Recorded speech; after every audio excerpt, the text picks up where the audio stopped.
Bazo. El bazo es un órgano ovoide y pulposo, habitualmente de tono morado, que tiene aproximadamente la forma y el tamaño de un puño cerrado. Es relativamente delicado, y está considerado el órgano abdominal más vulnerable. Se sitúa en la región superolateral del CSI, o hipocondrio del abdomen, donde goza de la protección de la caja torácica inferior. Como el mayor órgano linfático, participa en el sistema de defensa del organismo, es un lugar de proliferación de linfocitos, células blancas de la sangre, y de vigilancia y respuesta inmunitarias. Prenatalmente, el bazo es un órgano hematopoyético, formador de sangre, pero después del nacimiento se ocupa sobre todo de identificar, extraer de la circulación y destruir los glóbulos rojos gastados y las plaquetas rotas, así como de reciclar el hierro y la globina. El bazo actúa como reservorio de sangre, almacenando glóbulos rojos y plaquetas, y hasta cierto punto puede proporcionar una especie de autotransfusión en respuesta al estrés provocado por una hemorragia. A pesar de su tamaño y de las numerosas y útiles funciones que desempeña, no es un órgano vital, no es necesario para la vida. Para llevar a cabo estas funciones, el bazo es una masa blanda y vascular, sinusoidal, con una cápsula fibroelástica bastante delicada. Su fina cápsula está rodeada por completo por una hoja de peritoneo visceral, excepto en el hilio esplénico, por donde entran y salen las ramas esplénicas de la arteria y la vena esplénicas, respectivamente. Por ello, es capaz de una notable expansión y de una cierta contracción, relativamente rápida. Se trata de un órgano móvil, aunque no suele rebasar inferiormente la región costal, descansa sobre la flexura cólica izquierda.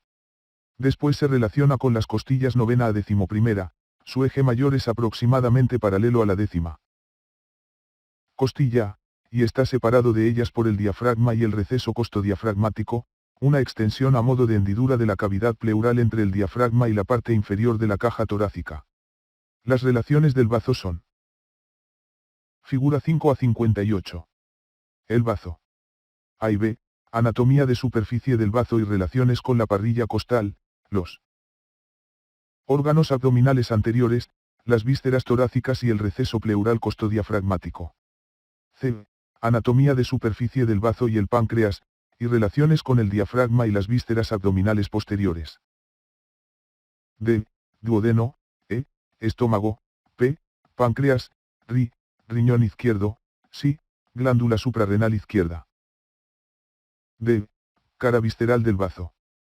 Las incisuras son características del borde superior. Las concavidades de la cara visceral son improntas formadas por las estructuras que están en contacto con el bazo. E. Estructura interna del bazo. Anteriormente, el estómago. Posteriormente, la parte izquierda del diafragma, que le separa de la pleura, el pulmón y las costillas novena a decimoprimera. Inferiormente, la flexura cólica izquierda. Medialmente, el riñón izquierdo. El bazo varía mucho de tamaño, peso y forma, no obstante, suele tener unos 12 cm de largo y 7 centímetros de ancho. La cara diafragmática del bazo adopta una forma convexa para ajustarse a la concavidad del diafragma y a los cuerpos curvos de las costillas adyacentes. La estrecha relación entre el bazo y las costillas, que normalmente le protegen, puede resultar perjudicial cuando se producen fracturas costales, v. Cuadro clínico: rotura esplénica. Los bordes anterior y superior del bazo son agudos, a menudo escotados, mientras que su extremidad posterior, medial, y su borde inferior son redondeados. En general, el bazo no se extiende más allá del reborde del arco costal izquierdo, por lo que, a menos que se haya agrandado, es difícilmente palpable a través de la pared anterolateral del abdomen. Cuando se endurece y agranda hasta unas 3 veces su tamaño normal, se desplaza por debajo del reborde costal izquierdo y su borde superior, escotado, se sitúa inferomedialmente. V. Cuadro clínico: esplenectomía y esplenomegalia. El borde escotado es útil cuando se palpa un bazo agrandado, ya que cuando el sujeto efectúa una inspiración profunda, a menudo pueden palparse las incisuras. Normalmente el bazo contiene una gran cantidad de sangre que es expulsada de forma periódica hacia la circulación por la acción del músculo liso de su cápsula y sus trabéculas. El gran tamaño de la arteria, o de la vena, esplénica indica el volumen de sangre que pasa a través de los capilares y los senos del bazo. La delgada cápsula fibrosa del bazo está compuesta por tejido conectivo fibroelástico denso e irregular, que se engruesa en el hilio esplénico. En su interior, las trabéculas, pequeñas bandas fibrosas, que se originan en la cara profunda de la cápsula, transportan vasos sanguíneos hasta y desde el parénquima o pulpa esplénica, la sustancia del bazo. El bazo está en contacto con la pared posterior del estómago y se conecta con su curvatura mayor mediante el ligamento gastroesplénico, y con el riñón izquierdo a través del ligamento esplenorrenal. Estos ligamentos, que contienen los vasos esplénicos, están unidos al hilio del bazo en su cara medial. A menudo, el hilio del bazo está en contacto con la cola del páncreas y constituye el límite izquierdo de la bolsa omental. La vascularización arterial del bazo procede de la arteria esplénica, la mayor rama del tronco celíaco. Sigue un trayecto tortuoso posterior a la bolsa omental, anterior al riñón izquierdo y a lo largo del borde superior del páncreas. Entre las hojas del ligamento esplenorrenal, la arteria esplénica se divide en 5 o más ramas que entran en el hilio del bazo. La ausencia de anastomosis entre estos vasos arteriales dentro del bazo determina la formación de los segmentos vasculares del bazo, 2 en el 84% de los bazos y 3 en el resto. Entre los que existen planos relativamente avasculares, que permiten efectuar esplenectomías subtotales, V cuadro clínico. Esplenectomía y esplenomegalia. El drenaje venoso del bazo se produce a través de la vena esplénica, formada por varias tributarias que emergen del hilio. Se une a la vena mesentérica inferior, VMI, y discurre posterior al cuerpo y la cola del páncreas durante la mayor parte de su recorrido. La vena esplénica se une con la VMS posterior al cuello del páncreas para formar la vena porta hepática. Los vasos linfáticos esplénicos parten de los nódulos linfáticos del hilio y pasan a lo largo de los vasos esplénicos hacia los nódulos linfáticos pancreato-esplénicos en su camino hacia los nódulos celíacos. Los nódulos linfáticos pancreato-esplénicos se relacionan con la cara posterior y el borde superior del páncreas. Los nervios del bazo derivan del plexo celíaco. Se distribuyen principalmente a lo largo de las ramas de la arteria esplénica, y su función es vasomotora. Páncreas. El páncreas es una glándula digestiva accesoria alargada que se sitúa retroperitonealmente, cubriendo y cruzando de forma transversal los cuerpos de las vértebras L1 y L2, el nivel del plano transpilórico, en la pared posterior del abdomen. Se halla posterior al estómago, entre el duodeno a la derecha y el bazo a la izquierda. El mesocolon transverso se inserta a lo largo de su borde anterior. El páncreas produce una secreción exocrina, jugo pancreático de las células acinares, que excreta en el duodeno a través de los conductos pancreáticos principal y accesorio. Secreciones endocrinas, glucagón e insulina de los islotes pancreáticos, de Langerhans, que pasan a la sangre. A efectos descriptivos, el páncreas se divide en 4 porciones: cabeza, cuello, cuerpo y cola. La cabeza del páncreas, la porción ensanchada de la glándula, está abrazada por la curva en forma de C del duodeno, a la derecha de los vasos mesentéricos superiores, justo inferior al plano transpilórico.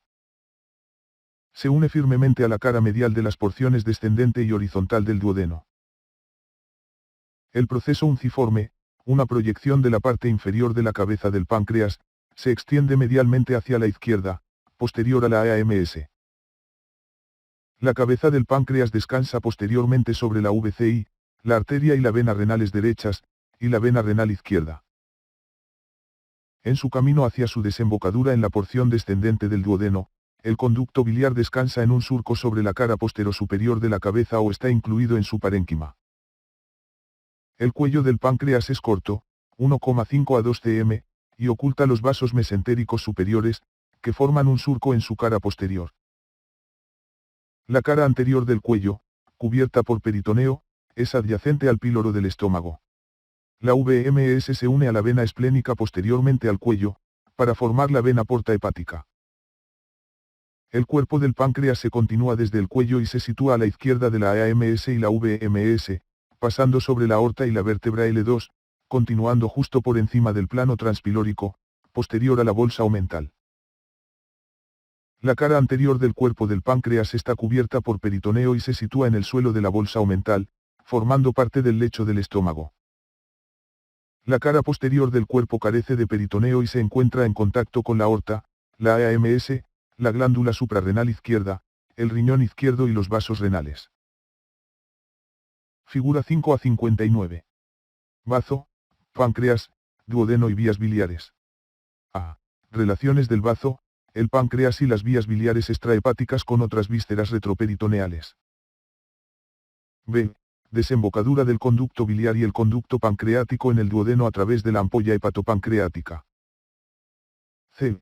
Interior de la porción descendente del duodeno donde se aprecian las papilas duodenales mayor y menor. D. Estructura del tejido acinar, productor de enzimas.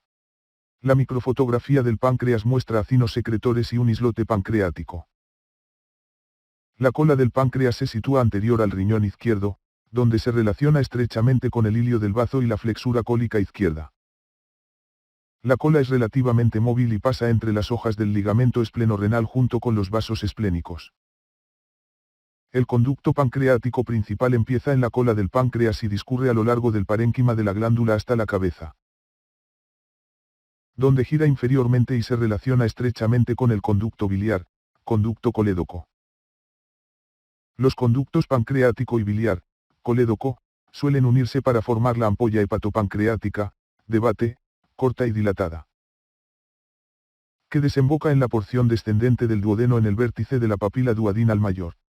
Como mínimo en el 25% de los casos, los dos conductos desembocan en el duodeno por separado.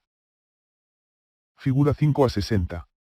Vascularización arterial y drenaje venoso del páncreas.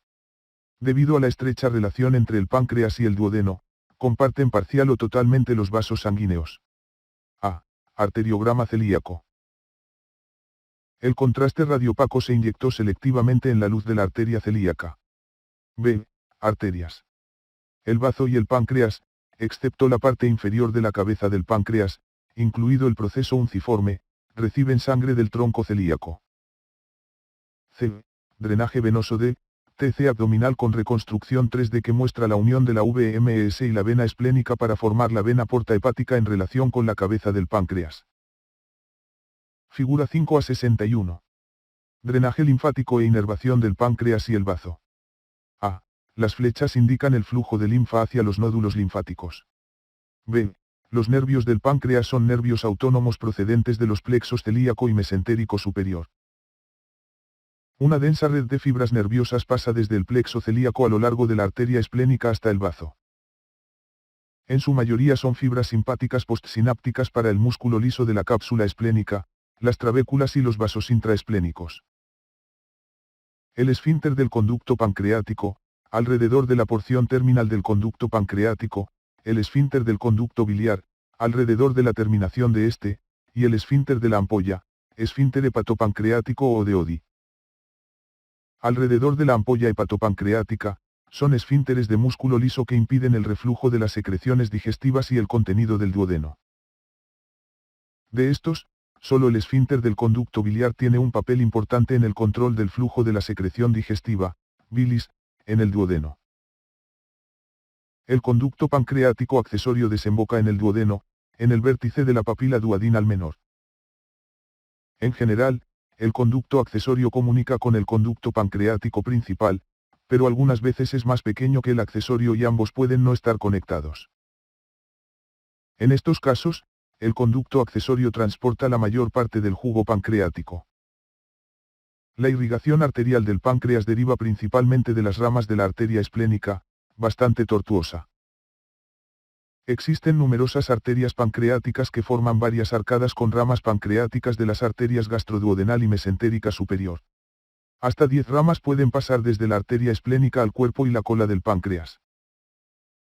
Las arterias pancreatoduodenales superiores anterior y posterior, ramas de la arteria gastroduodenal, y las arterias pancreatoduodenales inferiores anterior y posterior, ramas de la AMS. Forman arcadas localizadas anterior y posteriormente que irrigan la cabeza del páncreas. El drenaje venoso del páncreas tiene lugar a través de las venas pancreáticas correspondientes, tributarias de las ramas esplénica y mesentérica superior de la vena porta hepática, la mayoría de ellas desemboca en la vena esplénica. Los vasos linfáticos pancreáticos acompañan a los vasos sanguíneos. Casi todos ellos terminan en los nódulos pancreato-esplénicos que se encuentran a lo largo de la arteria esplénica, aunque algunos vasos lo hacen en los nódulos linfáticos pilóricos. Los vasos eferentes de estos nódulos drenan en los nódulos linfáticos mesentéricos superiores o en los nódulos linfáticos celíacos a través de los nódulos linfáticos hepáticos. Los nervios del páncreas proceden de los nervios vagos y esplácnicos abdominopélvicos que pasan a través del diafragma. Las fibras nerviosas parasimpáticas y simpáticas pasan a lo largo de las arterias del plexo celíaco y el plexo mesentérico superior y llegan al páncreas, también resumen de la inervación de las vísceras abdominales. Además de las fibras simpáticas que pasan hacia los vasos sanguíneos, las fibras simpáticas y parasimpáticas se distribuyen hacia las células acinares y los islotes pancreáticos. Las fibras parasimpáticas son secretomotoras, aunque la secreción pancreática está mediada principalmente por las hormonas secretina y colecistocinina, que se forman en el duodeno y la porción proximal del intestino en respuesta a la estimulación por parte del contenido ácido del estómago. Hígado. El hígado, el mayor órgano del cuerpo después de la piel y la mayor glándula del organismo, pesa unos 1,500 g y supone un 2,5% del peso corporal en el adulto. En el feto maduro actúa como órgano hematopoyético, y es proporcionalmente el doble de grande, 5% del peso corporal. Con excepción de los lípidos, todas las sustancias absorbidas en el tubo digestivo se dirigen primero al hígado a través del sistema de la vena porta hepática. Además de sus numerosas actividades metabólicas, el hígado almacena glucógeno y secreta la bilis, un líquido amarillo amarronado o verde que colabora en la emulsión de las grasas. La bilis sale del hígado a través de los conductos biliares, los conductos hepáticos derecho e izquierdo que se unen para formar el conducto hepático común. Este se une al conducto cístico para formar el conducto biliar. El hígado produce bilis continuamente, pero entre comidas se acumula y almacena en la vesícula biliar, que además concentra la bilis absorbiendo agua y sales. Cuando el alimento llega al duodeno, la vesícula biliar envía bilis concentrada al duodeno a través de los conductos biliares. Anatomía de superficie, caras, reflexiones peritoneales y relaciones del hígado. El hígado se localiza principalmente en el cuadrante superior derecho del abdomen, donde es protegido por la caja torácica y el diafragma. El hígado normal se sitúa por debajo de las costillas séptima a decimoprimera del lado derecho y atraviesa la línea media hacia el pezón izquierdo. Ocupa la mayor parte del hipocondrio derecho y el epigastrio superior, y se extiende hasta el hipocondrio izquierdo. El hígado se mueve con los desplazamientos del diafragma, y en posición erecta se localiza más inferiormente, debido a la gravedad. Esta movilidad facilita su palpación, cuadro clínico palpación del hígado. El hígado tiene una cara diafragmática convexa, anterior, superior y algo posterior, y una cara visceral, postero-inferior, relativamente plana, o incluso cóncava, que están separadas anteriormente por el agudo borde inferior que sigue el reborde costal derecho, inferior al diafragma. La cara diafragmática del hígado es lisa y con forma de cúpula en la parte donde se relaciona con la concavidad de la cara inferior del diafragma, que lo separa de la pleura, los pulmones, el pericardio y el corazón.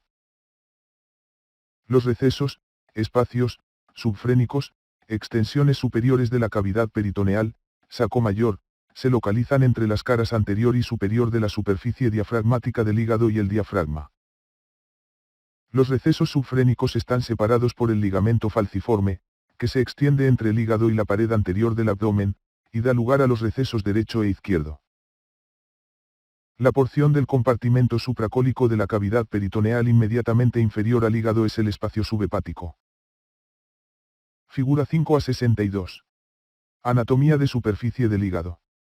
Posición, extensión y relaciones del hígado con la caja torácica, y su movilidad ante los cambios de posición y los movimientos del diafragma. El receso hepatorrenal, bolsa de Mourasan, es la extensión posterosuperior del espacio subhepático situado entre la parte derecha de la cara visceral del hígado, y el riñón y la glándula suprarrenal derechos. El receso hepatorrenal es una parte de la cavidad peritoneal dependiente de la gravedad cuando la persona está en decúbito supino, el líquido que drena de la bolsa omental fluye hacia este receso. El receso hepatorrenal se comunica anteriormente con el receso subfrénico derecho. Hay que tener presente que normalmente todos los recesos de la cavidad peritoneal son solo espacios potenciales, que solo contienen el líquido peritoneal suficiente para lubricar las membranas peritoneales adyacentes. Figura 5 a 63. Caras del hígado y espacios virtuales asociados. A. Corte sagital esquemático a través del diafragma, el hígado y el riñón derecho, que muestra las dos caras del hígado y los recesos peritoneales relacionados. B. Corte sagital por resonancia magnética que muestra las relaciones indicadas en un sujeto vivo. La cara diafragmática del hígado está cubierta por peritoneo visceral, excepto posteriormente, en el área desnuda del hígado, donde se encuentra en contacto directo con el diafragma. El área desnuda está delimitada por la reflexión del peritoneo desde el diafragma hasta ella como las hojas anterior, superior, y posterior, inferior, del ligamento coronario. Estas hojas se encuentran en el lado derecho para formar el ligamento triangular derecho y divergen hacia la izquierda para englobar el área desnuda triangular. La hoja anterior del ligamento coronario se continúa a la izquierda con la hoja derecha del ligamento falciforme, y la hoja posterior se continúa con la hoja derecha del omento menor. Cerca del vértice, el extremo izquierdo, de la cuña que forma el hígado, las hojas anterior y posterior de la parte izquierda del ligamento coronario se encuentran para formar el ligamento triangular izquierdo. La VCI cruza el profundo surco de la vena cava situado en el área desnuda del hígado. Figura 5 a 64. Relaciones peritoneales y viscerales del hígado. A. La cara diafragmática convexa del hígado se amolda a la cara inferior del diafragma. La superficie del hígado está dividida en un lóbulo derecho y un lóbulo izquierdo por los ligamentos falciforme y coronario, V también de. B. Esquema de los repliegues peritoneales, ligamentos, y cavidades relacionadas con el hígado. Se han seccionado las inserciones del hígado y se ha sacado de su sitio, colocándolo a la derecha y girándolo posteriormente, como cuando se pasa la página de un libro. C. En su posición anatómica, la cara visceral del hígado está dirigida hacia abajo, hacia atrás y hacia la izquierda. En las piezas embalsamadas se observan las impresiones dejadas en dicha cara por las estructuras adyacentes con las cuales contacta. D. Las dos capas de peritoneo que forman el ligamento falciforme se separan sobre la cara superior del hígado para formar la hoja anterior del ligamento coronario, dejando el área desnuda del hígado sin recubrimiento peritoneal. VCI, vena cava inferior. E. De los dos recesos gravitatorios que se forman en la cavidad abdominopélvica en decúbito supino, el superior es el receso hepatorrenal, que recibe el drenaje de la bolsa omental y de las porciones abdominales altas, supracólicas, del saco mayor. La cara visceral del hígado se halla cubierta por peritoneo, a excepción de la fosa de la vesícula biliar y el porta hepático, una fisura transversa que deja paso a los vasos, la vena porta hepática. La arteria hepática propia y los vasos linfáticos, el plexo nervioso hepático y los conductos hepáticos que entran y salen del hígado. A diferencia de la cara diafragmática, lisa, la cara visceral presenta numerosas fisuras e impresiones por el contacto con otros órganos. Dos fisuras orientadas sagitalmente, unidas centralmente por el porta hepático transverso, forman la letra H sobre la cara visceral. La fisura portal principal, sagital derecha, es el surco continuo formado anteriormente por la fosa de la vesícula biliar, y posteriormente por el surco de la VCI. La fisura umbilical, sagital izquierda, es el surco continuo formado anteriormente por la fisura del ligamento redondo y posteriormente por la fisura del ligamento venoso. El ligamento redondo del hígado es el vestigio fibroso de la vena umbilical, que transportaba sangre oxigenada y rica en nutrientes desde la placenta hasta el feto. El ligamento redondo y las pequeñas venas paraumbilicales discurren por el borde libre del ligamento falciforme. El ligamento venoso es el vestigio fibroso del conducto venoso fetal, que desviaba la sangre desde la vena umbilical hacia la VCI. Cortocircuitando el hígado. Figura 5 a 65. Cara visceral del hígado. A. Los cuatro lóbulos anatómicos del hígado vienen definidos por estructuras externas, reflexiones peritoneales y fisuras. B. Estructuras que forman y ocupan las fisuras de la cara visceral del hígado. El omento menor, que rodea la tríada portal, vena porta hepática, arteria hepática propia y conducto biliar, pasa desde el hígado hacia la curvatura menor del estómago y los 2 cm iniciales de la porción superior del duodeno. El borde libre engrosado del omento menor que se extiende entre el porta hepático y el duodeno es el ligamento hepatoduodenal, encierra las estructuras que pasan a través del porta hepático.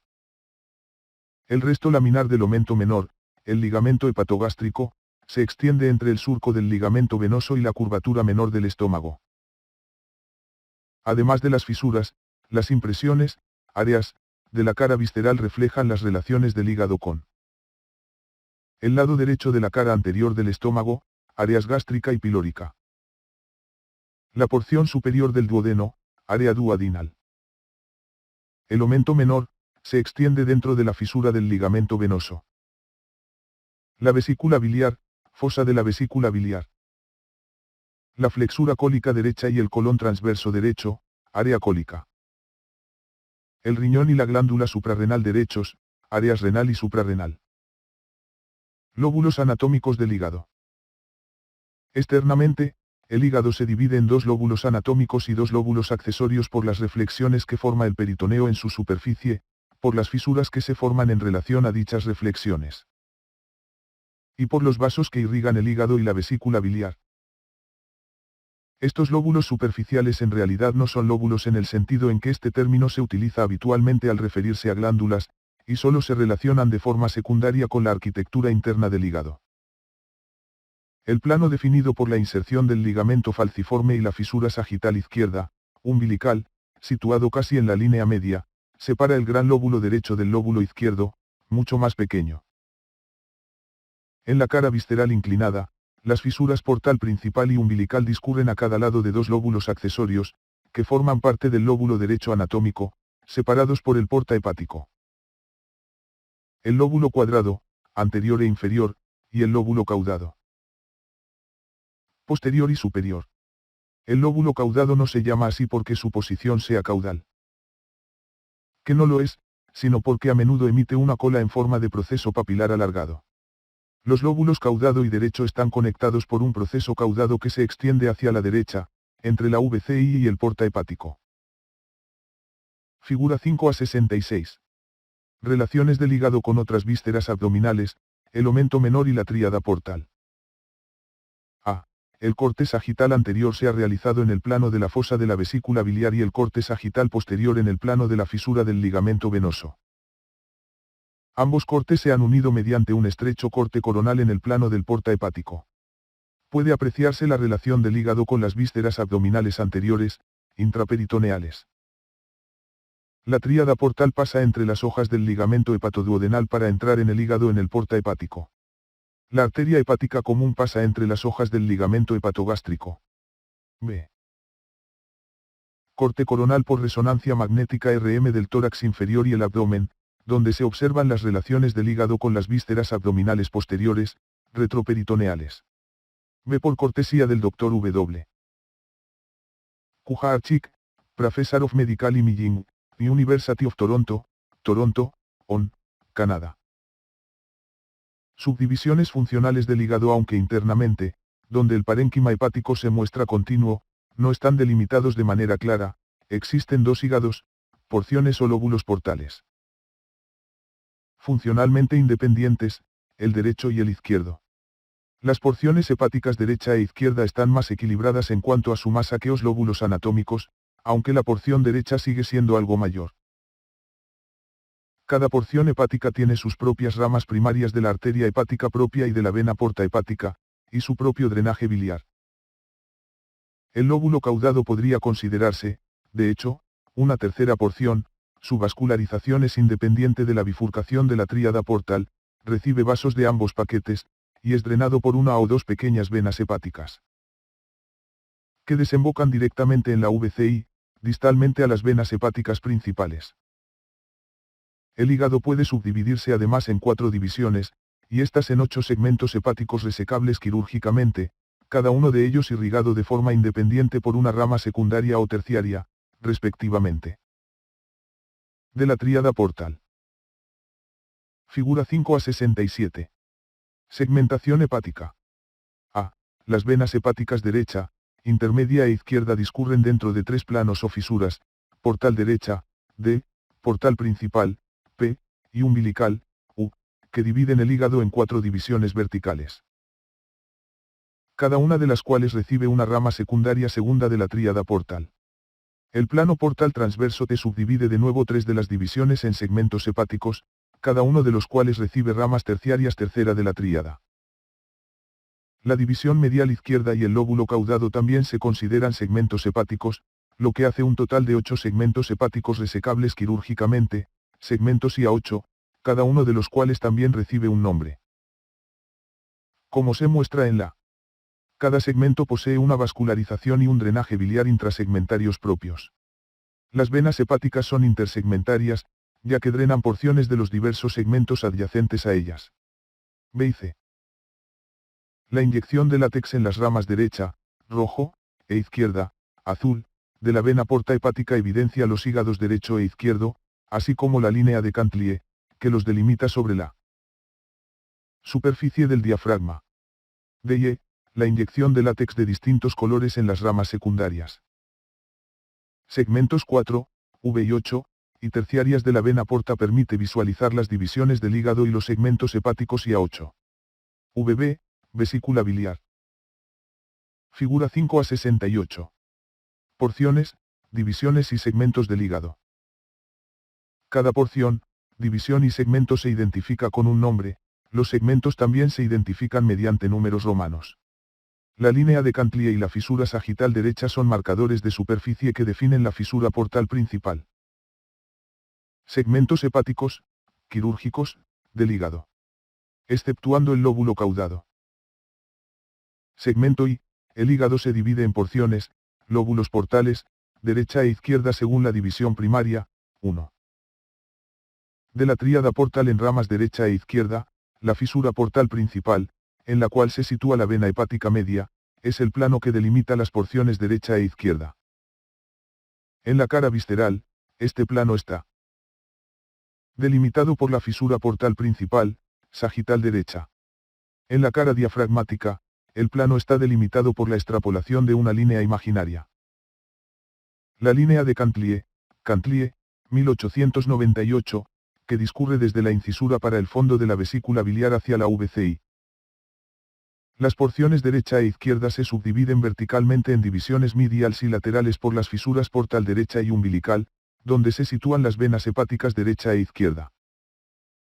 La fisura portal derecha no tiene una demarcación externa. Cada una de las cuatro divisiones recibe una rama secundaria, 2. De la tríada portal. Nota, la división medial del hígado división medial izquierda forma parte del lóbulo anatómico derecho, la división lateral izquierda es lo mismo que el lóbulo anatómico izquierdo.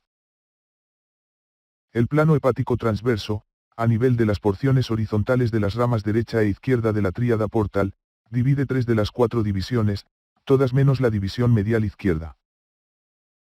Creando así 6 segmentos hepáticos, cada uno de los cuales recibe ramas terciarias de la tríada. La división medial izquierda también se considera un segmento hepático, por lo que la parte principal del hígado tiene 7 segmentos, segmentos 2 a 8, numerados en sentido horario, que también poseen nombres descriptivos. El lóbulo caudado, segmento I, lo que hace un total de 8 segmentos, recibe ramas de ambas divisiones y es drenado por sus propias venas hepáticas menores. Aunque el patrón de segmentación que hemos descrito es el más habitual, los segmentos varían considerablemente en su forma y tamaño, debido a las variaciones individuales en la ramificación de los vasos hepáticos y portales. La significación clínica de los segmentos hepáticos se explica en el cuadro clínico lobectomías y segmentectomías hepáticas. Vasos sanguíneos del hígado. El hígado, al igual que los pulmones, recibe sangre, vasos aferentes, de dos fuentes. Una fuente venosa, dominante, y otra menor, arterial. Por la vena porta hepática circula el 75% a 80% de la sangre que llega al hígado. La sangre portal contiene cerca de un 40% más de oxígeno que la sangre que regresa al corazón por el circuito sistémico, y es la que riega el parénquima hepático, células hepáticas o hepatocitos. La vena porta hepática transporta prácticamente todos los nutrientes absorbidos en el tubo digestivo a los sinusoides del hígado. La excepción son los lípidos, que son absorbidos por el sistema linfático y no pasan por el hígado. La sangre arterial de la arteria hepática propia, que supone solo el 20% a 25% de la sangre que recibe el hígado, se distribuye inicialmente por las estructuras extraparenquimatosas, en particular por los conductos biliares intrahepáticos. La vena porta hepática, corta y ancha, se forma por las venas mesentérica superior y esplénica posteriormente al cuello del páncreas. Asciende anterior a la VCI. En el ligamento hepatoduodenal formando parte de la tríada portal. El tronco celíaco, a través de la arteria hepática común, da como rama terminal a la arteria gastroduodenal y su rama a la arteria pancreático-duodenal superior para irrigar al duodeno proximal. En el porta hepático, o cerca, la arteria hepática propia y la vena porta hepática terminan dividiéndose en ramas derecha e izquierda. Estas ramas primarias irrigan las porciones hepáticas derecha e izquierda, respectivamente. Dentro de cada porción, las ramificaciones secundarias simultáneas de la vena porta hepática y de la arteria hepática propia irrigan las divisiones mediales y laterales de las porciones derecha e izquierda del hígado. 3 de las 4 ramas secundarias sufren una nueva ramificación, terciaria, para irrigar de manera independiente 7 de los 8 segmentos hepáticos. Entre los segmentos se encuentran las venas hepáticas derecha, intermedia, media, e izquierda, cuya función y distribución son intersegmentarias, y que drenan partes de los segmentos adyacentes. Las venas hepáticas, formadas por la unión de venas colectoras que a su vez drenan en las venas centrales del parénquima hepático, abocan en la VCI justo inferior al diafragma. La unión de estas venas a la VCI ayuda a mantener el hígado en su posición. Drenaje linfático e inervación del hígado. El hígado es un importante órgano productor de linfa, entre la cuarta parte y la mitad de la linfa que recibe el conducto torácico procede del hígado. Los vasos linfáticos del hígado aparecen como vasos linfáticos superficiales en la cápsula fibrosa del hígado subperitoneal, cápsula de Gleason, que forma su superficie externa, y como vasos linfáticos profundos en el tejido conectivo, que acompañan las ramificaciones de la tríada portal y de las venas hepáticas. La mayor parte de la linfa se forma en los espacios perisinusoidales, de Dice, y drena en los linfáticos profundos de las tríadas portales intralobulillares vecinas. Los vasos linfáticos superficiales de las superficies anteriores de las caras diafragmática y visceral del hígado, y los vasos linfáticos profundos que acompañan a las tríadas portales, convergen hacia el porta hepático. Los linfáticos superficiales drenan en los nódulos linfáticos hepáticos distribuidos a lo largo de los vasos y conductos hepáticos en el omentón menor.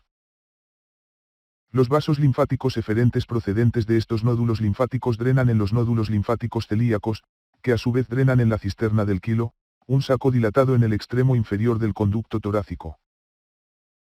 Figura 5 a 69. Flujos de sangre y bilis en el hígado. A. Esta pequeña parte de un lobulillo hepático muestra los componentes de la tríada portal interlobulillar y la posición de los sinusoides y los conductillos biliares. La imagen ampliada de la superficie de un bloque de parénquima extraído del hígado en B muestra el patrón hexagonal de los lobulillos y la situación de adentro de dicho patrón. B. Conductos biliares extrahepáticos, vesícula biliar y conductos pancreáticos. C.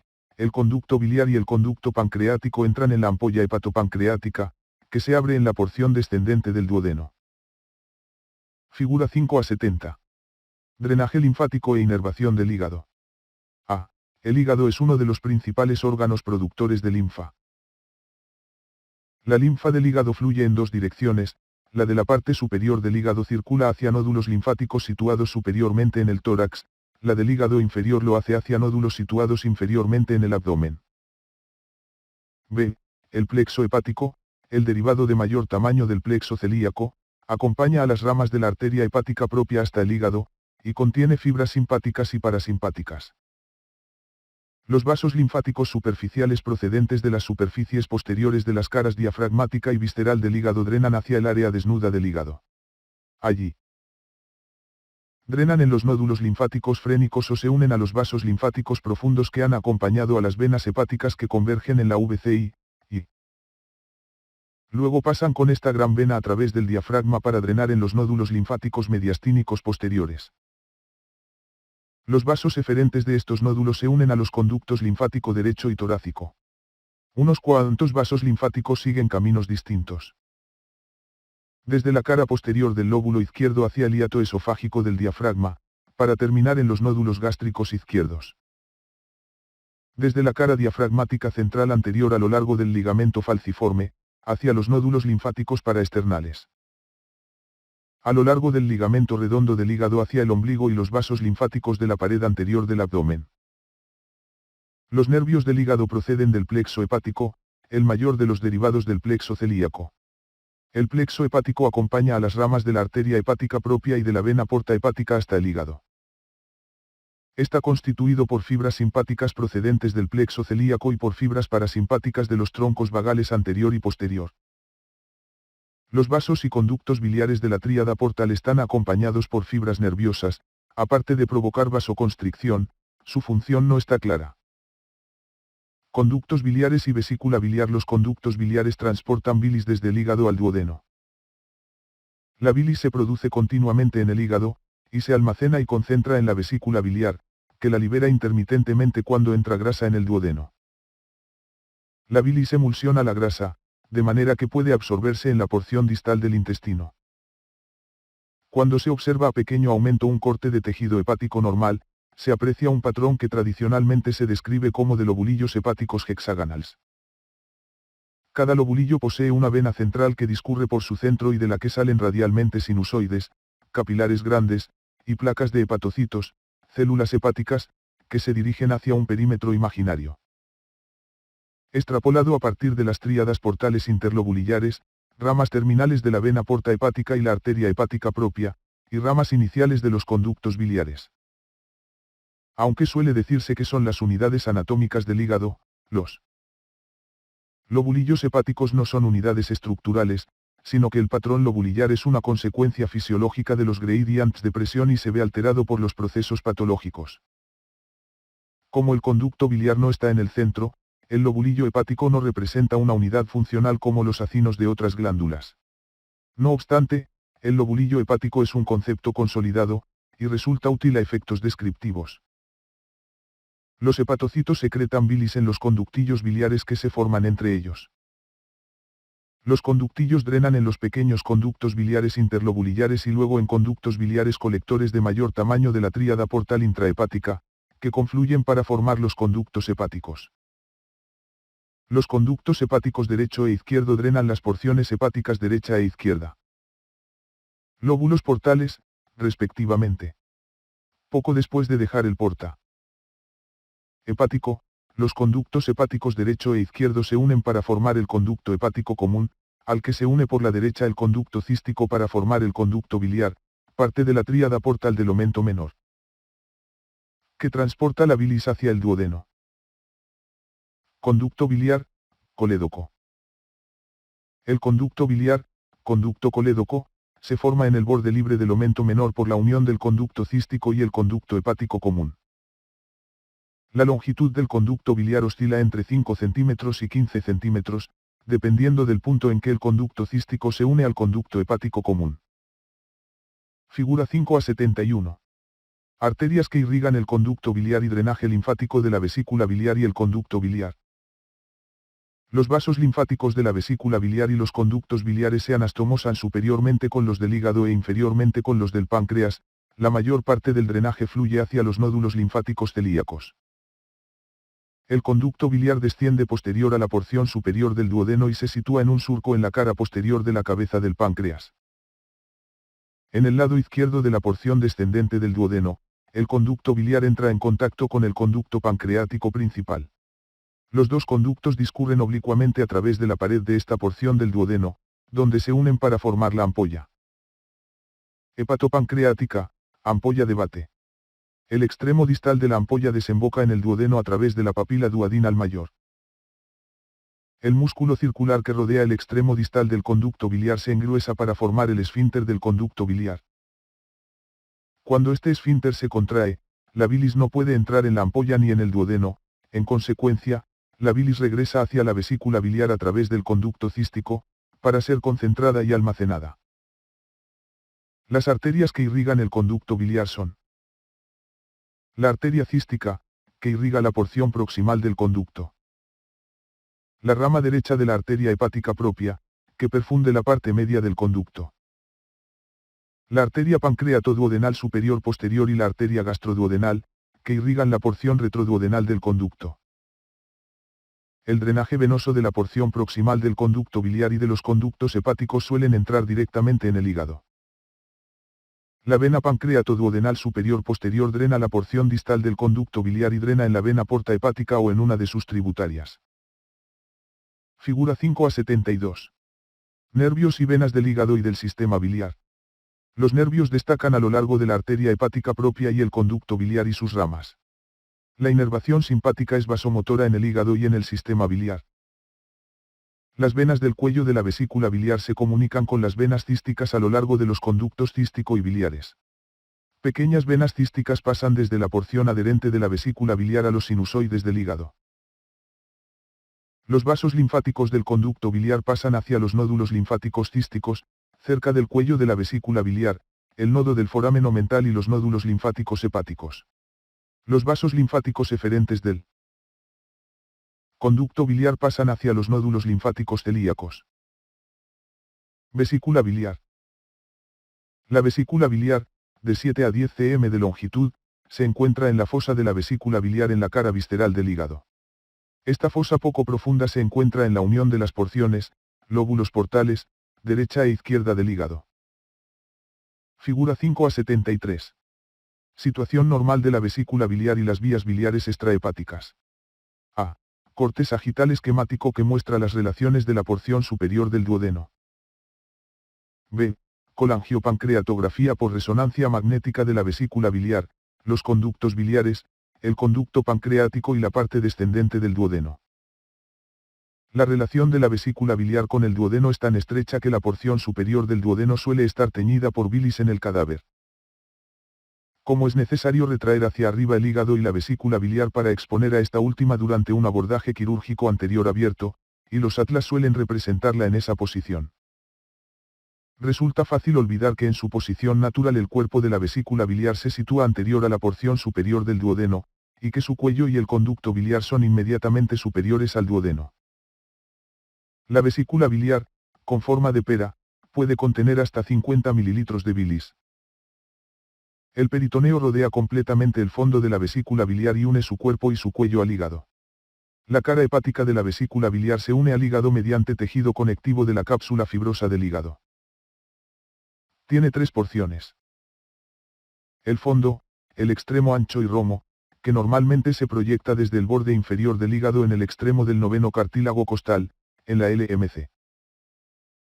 El cuerpo, la porción principal, que está en contacto con la cara visceral del hígado, el colon transverso y la porción superior del duodeno. El cuello, que es el extremo estrecho y ahusado, opuesto al fondo, que se dirige hacia el porta hepático. El cuello tiene forma de S y se une al conducto cístico. El conducto cístico, de unos 3 a 4 cm de longitud, conecta el cuello de la vesícula biliar con el conducto hepático común. La mucosa del cuello forma una espiral y crea un pliegue, el pliegue espiral, válvula espiral. El pliegue espiral mantiene abierto el conducto cístico. De modo que la bilis puede desviarse fácilmente al interior de la vesícula biliar cuando el extremo distal del conducto biliar está cerrado por el esfínter del conducto biliar o el esfínter de la ampolla. O puede pasar hacia el duodeno cuando se contrae la vesícula biliar. El pliegue espiral también proporciona una resistencia adicional al vaciado brusco de la bilis cuando los esfínteres están cerrados y se produce un aumento repentino de la presión intraabdominal, como al estornudar o toser. El conducto cístico pasa entre las hojas del omento menor, generalmente paralelo al conducto hepático común, al que se une para formar el conducto biliar. La irrigación arterial de la vesícula biliar y el conducto cístico procede de la arteria cística, que a menudo se origina en la rama derecha de la arteria hepática propia, en el triángulo entre el conducto hepático común.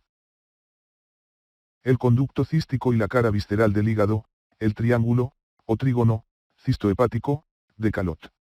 Las variaciones en el origen y el recorrido de la arteria cística son frecuentes. El drenaje venoso del conducto cístico y el cuello de la vesícula biliar fluye por las venas císticas. Estas venas, pequeñas y habitualmente múltiples, pueden pasar de manera directa hacia el hígado o drenar en el hígado a través de la vena porta hepática. Después de unirse a las venas que drenan los conductos hepáticos y el conducto biliar proximal. Las venas del fondo y el cuerpo de la vesícula biliar pasan directamente a la cara visceral del hígado y drenan en los sinusoides hepáticos. Como se trata del drenaje de un lecho capilar, sinusoidal, a otro, constituye un sistema portal adicional. Paralelo. El drenaje linfático de la vesícula biliar se realiza a los nódulos linfáticos hepáticos, a menudo a través de los nódulos linfáticos císticos, localizados cerca del cuello de la vesícula biliar.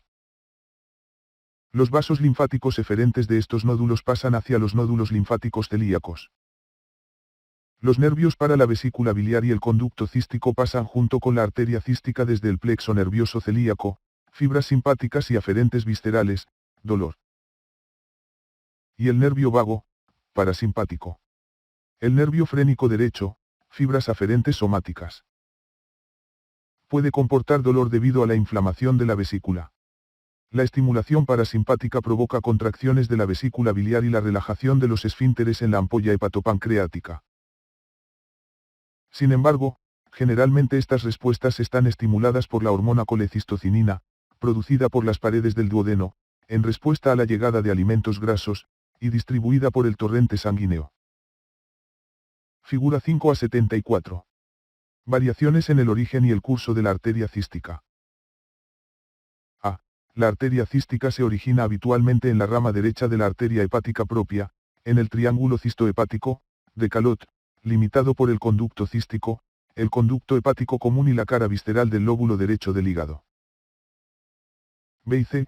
El 24,5% de las personas presenta variaciones en el origen y el curso de la arteria cística, Dasseler et al., 1947, un hecho clínicamente relevante durante la colecistectomía, extirpación quirúrgica de la vesícula biliar. Figura 5 a 75. Tributarias de la vena porta hepática y anastomosis portosistémicas. A. Las anastomosis proporcionan circulación colateral en caso de obstrucción en el hígado o en la vena porta hepática.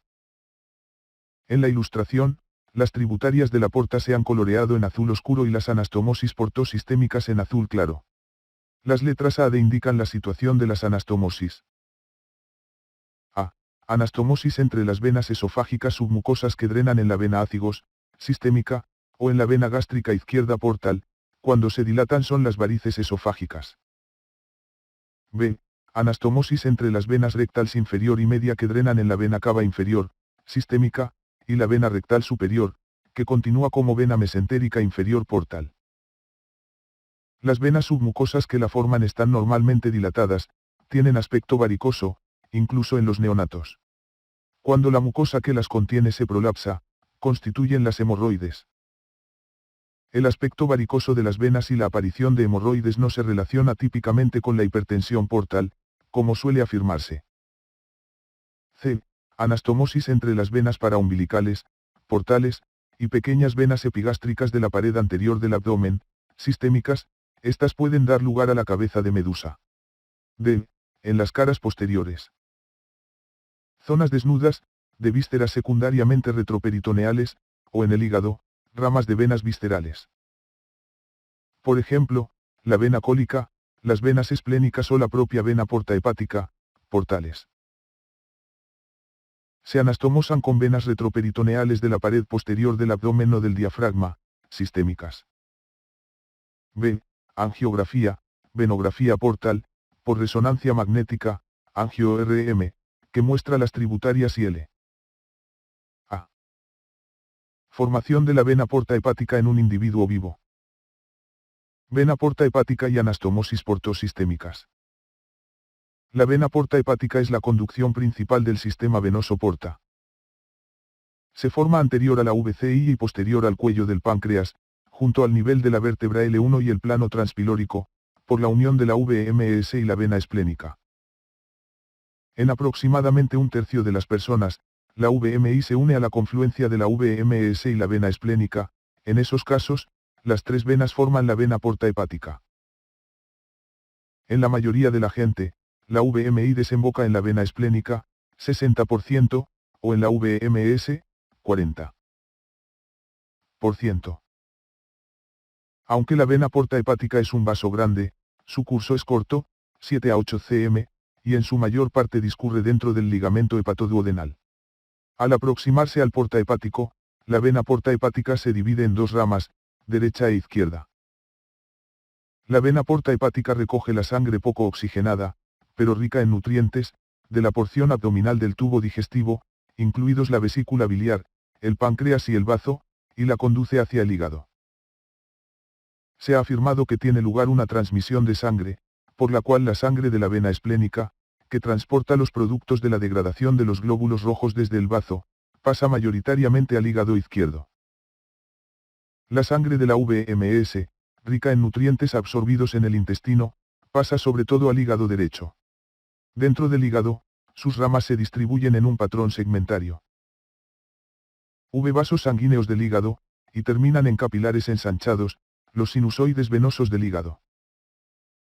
Las anastomosis portosistémicas, por las cuales el sistema venoso porta se comunica con el sistema venoso sistémico, se forman en la submucosa del esófago inferior, en la submucosa del conducto anal.